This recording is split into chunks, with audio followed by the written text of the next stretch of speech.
आप सबको प्रभु यीशु मसीह के जीवित, पवित्र और सामर्थी नाम में जय मसीह की। जय मसीह की। एक बार फिर धन्यवाद करते हैं प्रभु का कि उसने हमें ये मौका दिया कि हमें अपने चरणों में आने दिया। ये हमारी काबिलियत नहीं, हमारे कोई धर्म के कार्य नहीं, हमारी कोई सामर्थ नहीं, सिर्फ और सिर्फ प्रभु यीशु मसीह का अनुग्रह है कि हम उसके चरणों में उपस्थित हैं।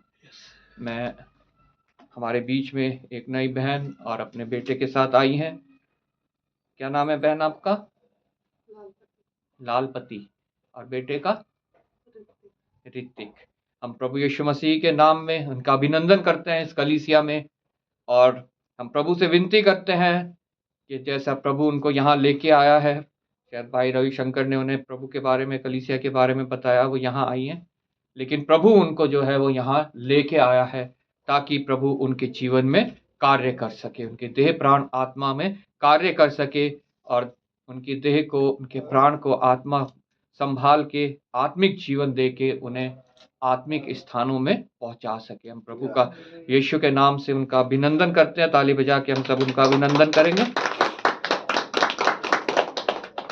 एक बार फिर प्रभु का धन्यवाद हो कि हम यहाँ पे उपस्थित हैं प्रभु यीशु मसीह के नाम से उनको महिमा देने के लिए, परमेश्वर को उसकी स्तुति करने के लिए, आराधना करने के लिए, और प्रभु की आत्मा हमारे बीच में है। हमने वचन में पढ़ा, आज जब हम वचन पढ़ रहे थे तो एक कॉमन बात उसमें आई, प्रभु की आत्मा। उस आत्मा के विषय में हमें जानना बहुत आवश्यक है, उस आत्मा को ग्रहण करना हमें बहुत आवश्यक है, उस आत्मा की बातों को मानकर हमें अपना जीवन व्यतीत करना बहुत आवश्यक है। और अगर हम ऐसा नहीं करते हैं तो हमसे अभागा कोई भी नहीं है। जब हम पुराने नियम में पढ़ते हैं, वहां पे आत्मा जो है वो सिर्फ 4 प्रकार के लोगों के ऊपर ही सिर्फ समय समय पे आती थी और फिर चली जाती थी। वो हमें उसमें पहले थे, सबसे प्रथम भविष्यवक्ता। भविष्यवक्ताओं के ऊपर वो आत्मा आती थी, भविष्यवक्ताओं से बातें करती थी और भविष्यवक्ता उसकी बातें लेकर लोगों को बताते थे। उसमें दूसरे नंबर में याजक, जो प्रभु के भवन की सेवकाई में होते थे। तीसरे नंबर राजा, जिनको परमेश्वर राजा के रूप में अभिषेक करता था। और चौथे नंबर पे न्यायी। जितने न्यायी हुए हैं, जिनके विषय में हम पुराने नियम में पढ़ते हैं, उनके ऊपर परमेश्वर की आत्मा आती थी और चली जाती थी कुछ कुछ समय के अंतराल में। जब हम इब्रानियों की पुस्तक उसका पहला अध्याय में पढ़ते हैं, वहां लिखा है, पहले परमेश्वर ने थोड़ी थोड़ी करके हमारे बाप दादाओं से बातें की। वो इन्हीं के द्वारा की, भविष्यवक्ताओं के, याजक के, राजाओं के और न्यायियों के द्वारा, लेकिन बहुत थोड़ी थोड़ी करके। और आज जब हमने योएल की पुस्तक में पढ़ा तो वहां हमने एक भविष्यवाणी पाई, जो लिखा है कि वो सब के ऊपर, कोई पढ़ दे उसको। उन बातों के बाद मैं सब प्राणियों पर अपना आत्मा उंडेलूंगा, तुम्हारे बेटे बेटियां भविष्यवाणी करेंगी और तुम्हारे पुण्य स्वप्न देखेंगे और तुम्हारे जवान दर्शन देखेंगे। एक भविष्यवाणी ऐसी जिसने बताया कि परमेश्वर का आत्मा अब सिर्फ उन 4 लोगों के ऊपर सीमित नहीं रहेगा, वो प्रत्येक जन के ऊपर, जो कलीसिया में है, प्रत्येक के ऊपर वो आत्मा उंडेला जाएगा।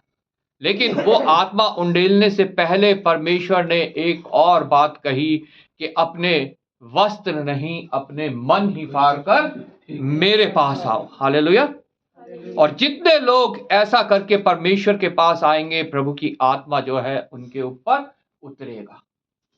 अब वो 4 जने नहीं रहे सिर्फ, जिनसे प्रभु आत्मा उतरता था और थोड़ी थोड़ी करके बात करता था, क्योंकि एक ऐसा आया जिसके विषय में यूहन्ना रचित सुसमाचार 1:32 में गवाही दी कि मैंने पवित्र आत्मा को उसके ऊपर उतरता देखा और वो उसके ऊपर ठहर गया। बाकी पहले कभी किसी के ऊपर पवित्र आत्मा ठहरा नहीं, वो आता था और चला जाता था। लेकिन यूहन्ना 1:32 में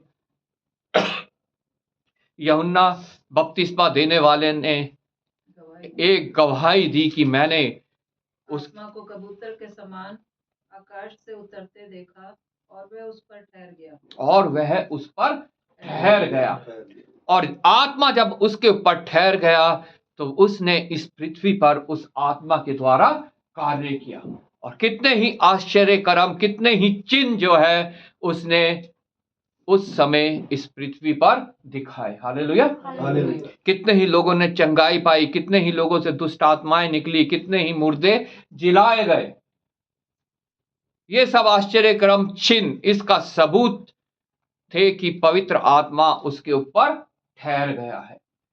और वो कोई संसारिक नहीं, वो आत्मिक मनुष्य है। वो परमेश्वर की ओर से आया। यूहन्ना नबी ने ये गवाही दी कि वो मेमना जो जगत के सारे पाप उठा ले जाता है, चाहे वो मेरे पाप हो, चाहे वो आपके पाप हो, वो हमारे पाप को उठाने इस जगत में आया। और जाते जाते यूहन्ना 14 में हम पढ़ते हैं, जब उसके जाने का समय आया, जब उसने अपने आप को जो है यहूदियों के हाथ में सौंपा कि वो उसे क्रूस पर चढ़ाए, उसे मृत्यु दंड दे, और वो उसको सह के अपना लहू बहा के तीसरे दिन जी उठे, ताकि जो कोई उस पर विश्वास लाए वो नाश ना हो बल्कि अनंत जीवन पाए।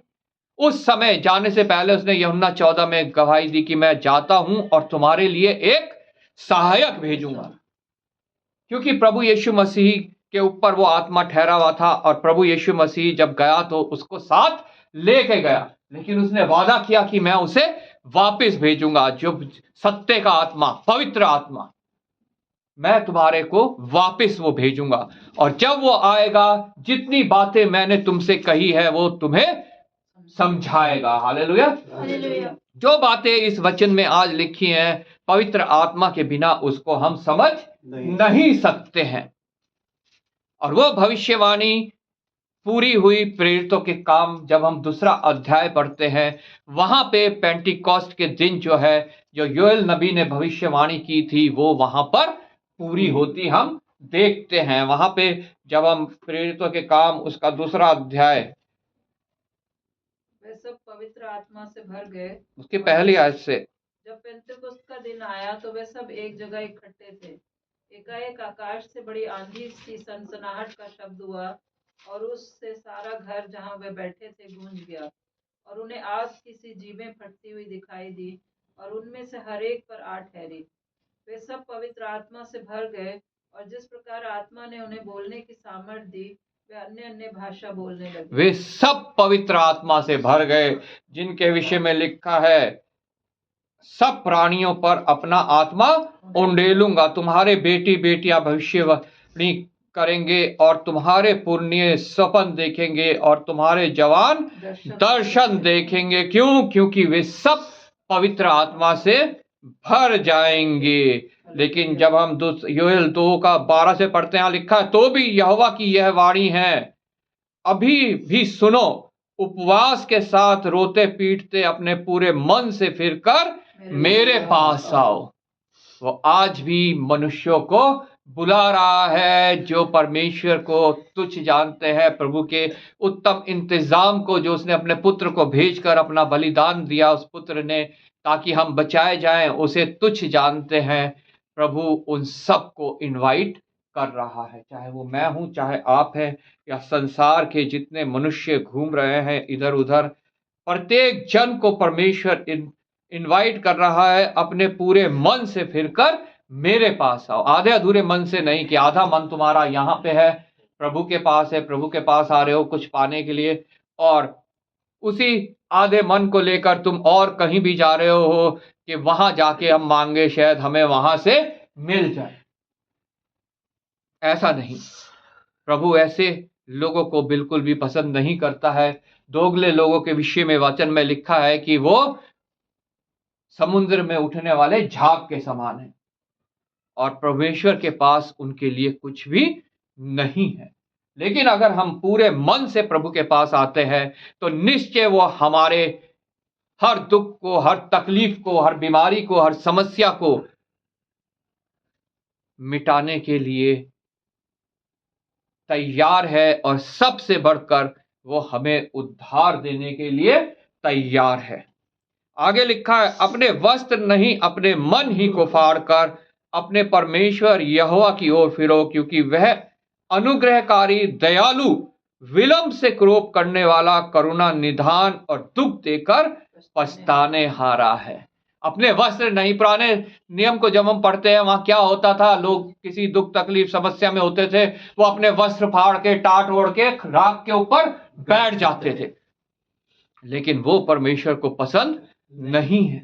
वो चाहता है हम अपने वस्त्र नहीं बल्कि अपने मन ही को फाड़कर परमेश्वर के पास आए, प्रभु यीशु मसीह के उत्तम इंतजाम के पास आए, जो उसने मेरे और आपके लिए इस पृथ्वी पे आके किया, कि हम प्रत्येक बात से छुटकारा पाए आत्मा के द्वारा। हालेलुया। क्योंकि अगर पहले प्रभु यीशु मसीह इस पृथ्वी पे था, आत्मा उसके ऊपर ठहरी हुई थी और कितने ही आश्चर्य कर्म हम देखते हैं हुए, लेकिन आज प्रभु यीशु मसीह नहीं है, लेकिन उसका आत्मा जो है वो हमारे बीच में है। ऐसा क्यों हुआ? वो सिर्फ एक कुछ समय के लिए प्रभु यीशु मसीह जब इस पृथ्वी पे आया, ये दिखाने के लिए आया कि जो कुछ कार्य होता है वो आत्मा के द्वारा होता है, और उस समय कुछ थोड़े से क्षेत्र में ही वो कार्य कर सकता था और करके गया, ताकि पूरा संसार उस पर विश्वास करे। लेकिन आज वो कार्य पूरे विश्व भर में हो सकते हैं, क्योंकि पवित्र आत्मा एक जगह सीमित नहीं है, वो हर जगह उपस्थित है पवित्र आत्मा जो है। और जितने परमेश्वर को पुकारते हैं वो पवित्र आत्मा उनके लिए कार्य करता है। अपने परमेश्वर यहोवा की ओर फिरो, क्योंकि वह अनुग्रहकारी, वो अनुग्रह करने वाला परमेश्वर है। उसके तरफ जो आते हैं वो उनको किसी भी रीति से ठुकराता नहीं है, किसी भी रीति से उनका इनकार नहीं करता है। वह अनुग्रहकारी और दयालु, दया सा भरा हुआ परमेश्वर है। उसने मनुष्यों से इतना प्रेम किया कि उसने अपना इकलौता पुत्र दे दिया। इतना दयालु है वो दयालु, विलंब से कोप करने वाला। हम हट्टी हैं, हम बार बार उसका विरोध करते हैं, उसके विरोध की बातें करते हैं, उसका इनकार करते हैं, उससे दूर जाते हैं, शैतान की बातों को हम मानते हैं, उस पर कार्य करते हैं। वो बहुत धीरज धरे रहता है, बहुत धीरज धरे रहता है कि एक दिन मेरा पुत्र मेरी पुत्री जो है मेरे पास आएंगे, लौट कर मन को फाड़ कर जो है मेरे पास आएंगे। विलंब से क्रोध करने वाला, और लिखा है क्रोध करके अगर वो दुख दे भी देता है तो वो दुख देके पछताता है, क्योंकि वह अनुग्रहकारी, दयालु, विलंब से क्रोध करने वाला, करुणा निधान और दुख देकर पछताने हारा है। हालेलुया। हम दुख पाते हैं और अगर हम उसके पास लौट आते हैं तो वो उस दुख को हमसे दूर भी करता है। आमीन। ये दाऊद को पता था, उसने कहा मैं घोर अंधकार भरी तराई से होके चलूं तो भी हानि से ना डरूंगा, क्योंकि उसने भी बहुत से प्रभु के विरोध के कार्य किए, लेकिन उसे ये विश्वास था कि मैं मन को फाड़ के उसके पास जाऊंगा तो मेरे को प्रभु जो उसने दुख दिया है उससे निकालेगा और मेरे को उससे कोई हानि ना होगी। हालेलुया। विलंब से क्रोध करने वाला, करुणा निधान और दुख देकर पछताने वाला है। आगे लिखा है, क्या जाने वह फिर कर पछताए और ऐसी आशीष दे जिससे तुम्हारे परमेश्वर यहोवा की अनबलि और अर्घ दिया जाए। वो हमारे को जो दुख देकर फिर पछताए और जब हम उसके पास आए तो वो ऐसी आशीष दे कि हम अपने परमेश्वर का धन्यवाद करें, हम अपने परमेश्वर की महिमा करें, हम अपने परमेश्वर के दिए हुए कार्य को करने पाए और जगत के छोर तक हम उसके गवाह बनने पाए। हालेलुया। और जब हम उसके पास आते हैं तो उसकी करुणा हमारे ऊपर होती है। 18वीं आयत से लिखा है, तब यहोवा का अपने देश के विषय में जलन हुई और उसने अपनी प्रजा पर तरस खाया। यहोवा ने अपनी प्रजा के लोगों को उत्तर दिया, सुनो, मैं अन्न और नया दाखमधु और ताजा तेल तुम्हें देने पर हूं। हालेलुया। अन्न, दाखमधु उत्तम दाखमधु और ताजा तेल तुम्हें देने को हूं, मैं तुम्हें आशीषित करने वाला हूं। आमीन। आमीन। उस समय ये 3 चीजें जो है आशीष का प्रतीक थी। जिनके पास ये 3 चीजें होती थी वो आशीषित होते थे। हालेलुया। आज प्रभु का आत्मा हमारे लिए आशीष का कारण है। आमीन। और परमेश्वर हमारा प्रभु जो है वो हमें देने को है। और तुम उन्हें पाकर तृप्त होगे और मैं भविष्य में अन्य जात द्वारा तुम्हारी दामदराई ना होने दूंगा। तुम उसे पाकर तृप्त होगे।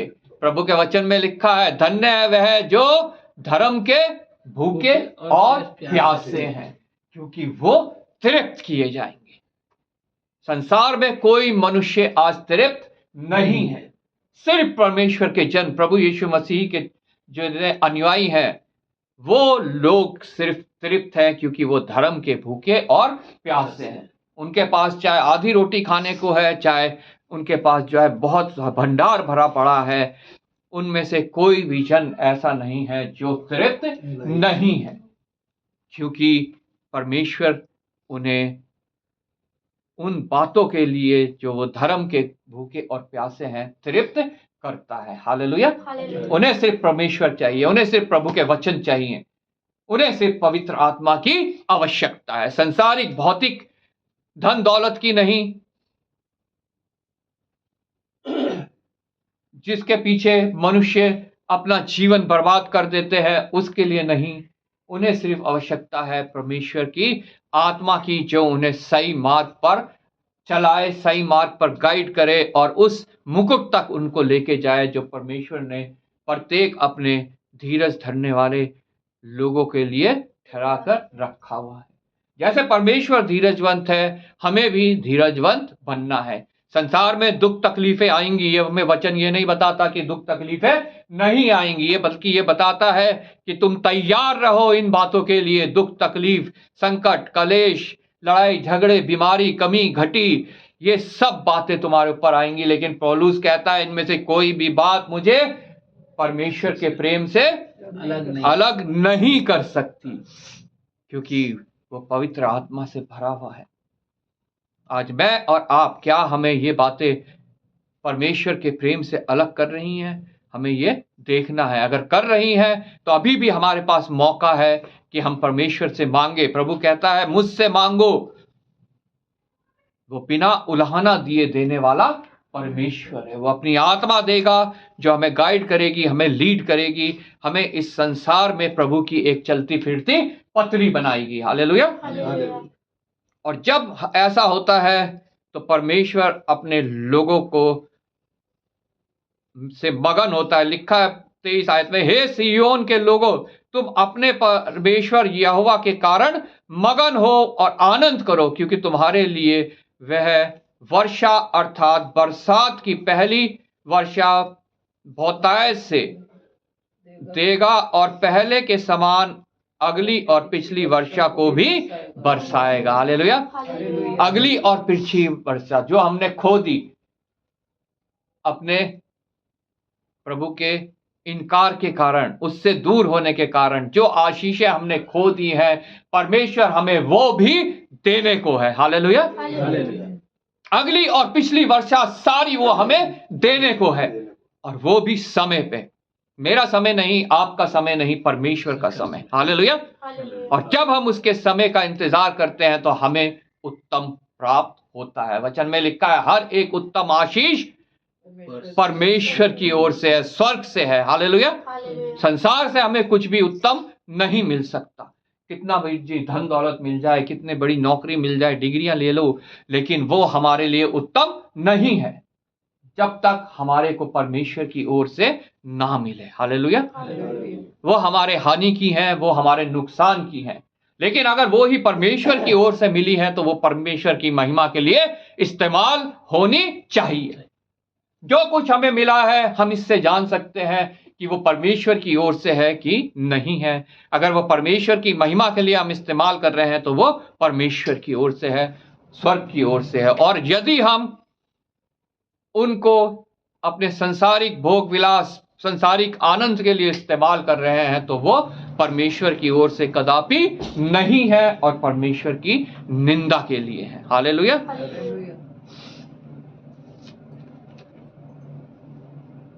लिखा है 26 आयत से, तुम पेट भरकर खाओगे और तृप्त होगे और अपने परमेश्वर यहोवा के नाम की स्तुति करोगे, जिससे तुम्हारे लिए आश्चर्य के काम किए जाएं। हालेलुया। परमेश्वर तैयार है मेरे लिए, आप लोगों के लिए आश्चर्य कर्म करने के लिए, लेकिन उससे पहले मुझे और आपको भी कुछ करने की आवश्यकता है। हमें वस्त्र नहीं, हमें मन को फाड़कर उसके पास आना है, पूरे हृदय से अपना समर्पण जो है उसको करना है और पवित्र आत्मा को ग्रहण करना है, और फिर देखिए हमारे जीवन में कैसे आश्चर्य कर्म होते हैं। हालेलुया।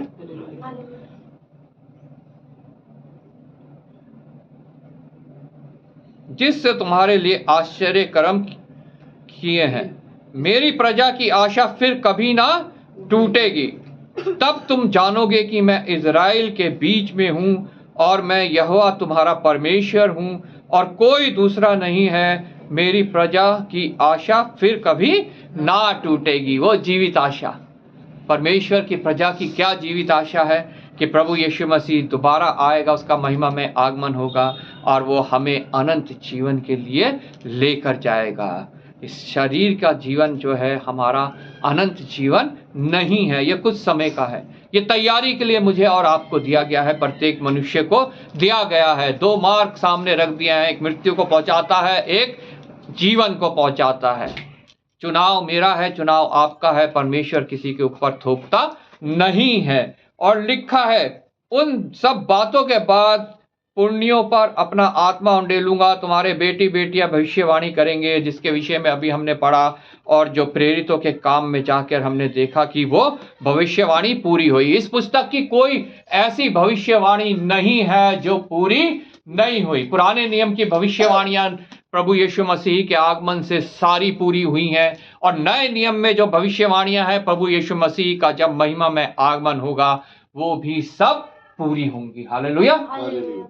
और अगर हम देखें इसमें कोई ऐसी भविष्यवाणी पुराने नियम में जो पूरी नहीं हुई है, तो ये हमारे लिए ये वचन जो लिखे गए हैं ये किसी भी काम के नहीं है। लेकिन ऐसा नहीं है, क्योंकि सारी भविष्यवाणियां प्रभु यीशु मसीह के आगमन के बाद, प्रथम आगमन के बाद जब हम पढ़ते हैं, सारी भविष्यवाणियां जितनी लिखी गई हैं वो पूरी हुई हैं, और उनका पूरा होना आवश्यक भी है। तभी इसकी सत्यता सिद्ध होती है, तभी इन पवित्र वचनों को जब हम इस्तेमाल करते हैं तो हम जीवन पाते हैं। हालेलुया। हमने प्रेरितों के काम उसका मेमोरी वर्स पढ़ी 42 42। और वे प्रेरितों से शिक्षा पाने और संगति रखने और रोटी तोड़ने और प्रार्थना करने में लौलीन रहे। जब पवित्र आत्मा हमारे ऊपर उतरता है, हमारे अंदर आता है, उसके बाद हमें कुछ करने की आवश्यकता है, जो हमने प्रेरितों के काम 2:42 में पढ़ा। उसके बाद जब प्रभु को हमने ग्रहण कर लिया, पवित्र आत्मा को हमने ग्रहण कर लिया, तो उसके बाद हमें क्या करना है? शिक्षा पानी है। किस चीज की शिक्षा? परमेश्वर के वचनों की शिक्षा। हालेलुया। उसके बाद वो शिक्षा पाने और संगति रखने। दूसरी क्या बात है? हमें आपस में संगति रखनी है, हमें कलीसिया में जाना है, हमें प्रेयर मीटिंग में जाना है, क्योंकि प्रभु का वचन कहता है कि जब तुम इन चिन्हों को पूरा होते देखो जो इस वचन में लिखे हुए हैं, तो संगति में और भी बढ़ते जाओ। हालेलुया। संगति में और भी बढ़ते जाओ। संगति और रोटी तोड़ने मतलब जो प्रभु भोज हम लेते हैं, जिसकी आज्ञा प्रभु ने जाते समय दे के गया कि तुम मेरे दोबारा आगमन तक इसको किया करो। हालेलुया। होली कम्युनियन, प्रभु भोज, हमें उसमें शामिल होना बहुत आवश्यक है। उसके लिए उससे पहले हमें एक बपतिस्मा लेना बहुत आवश्यक है। जो उस विश्वास के ऊपर एक चिन्ह है जो हमने प्रभु यीशु मसीह पर किया है। हालेलुया। और प्रार्थना करने में लौलीन रहो। ये बार बार मैं कहता हूं कि अपनी पर्सनल प्रेयर, अपनी फैमिली प्रेयर और अपनी कलीसियाई प्रेयर, तीनों में हमें लौलीन रहना है। हालेलुया। पर्सनल प्रेयर हम किसी भी समय कर सकते हैं, चलते फिरते, काम करते, गाड़ी चलाते, उठते बैठते, हम परमेश्वर से जुड़े रहकर उससे बातचीत कर सकते हैं। प्रेयर का क्या मतलब है? परमेश्वर से वार्तालाप करना, उससे बातचीत करना। फैमिली प्रेयर के लिए एक समय परिवार में ठहराया जाता है कि इस समय हमने रोज प्रभु की आराधना करनी है, प्रार्थना करनी है। और कलीसियाई प्रार्थना, जैसे हमारे कलीसिया की प्रार्थना हर इतवार को यहाँ पे 9:30 बजे होती है, और अलग अलग कलीसियाओं में अलग अलग समय पे होती हैं। और उसके बाद कॉटेज प्रेयर मीटिंग, जैसे फ्राइडे को शाम को 7 बजे कॉटेज प्रेयर मीटिंग होती है। कलीसिया के प्रत्येक मेंबर के घर घर जाके प्रार्थनाएं आयोजित होती हैं, आराधना आयोजित होती है। इन सब में सम्मिलित होना हमारे को बहुत आवश्यक है। ये चिन्ह है कि पवित्र आत्मा हमारे अंदर वास करता है। हालेलुया। ये चिन्ह ये दर्शाता है कि पवित्र आत्मा हमारे अंदर वास करता है। हम पवित्र आत्मा के कंट्रोल में अपना जीवन व्यतीत कर रहे हैं, और अंत हमारा उस जगह है जो प्रभु यीशु मसीह मेरे और आपके लिए तैयार करके गया है। हालेलुया। इसलिए मुझे और आपको पवित्र आत्मा के प्रकाश में अपने आप को जांचना बहुत आवश्यक है कि क्या हम प्रभु के वचन के अनुसार अपना जीवन व्यतीत कर रहे हैं, कि सिर्फ इस पृथ्वी भर के फायदे के लिए प्रभु के पास आ रहे हैं।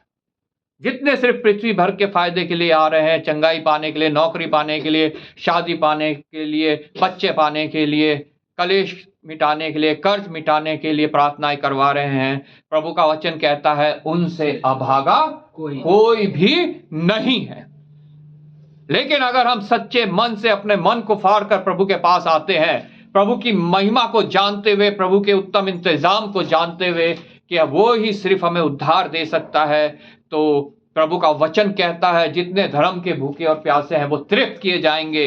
और ये कहता है पहले धर्म और धार्मिकता की खोज करो तो बाकी सब वस्तुएं भी तुम्हें मिल जाएंगी। हालेलुया।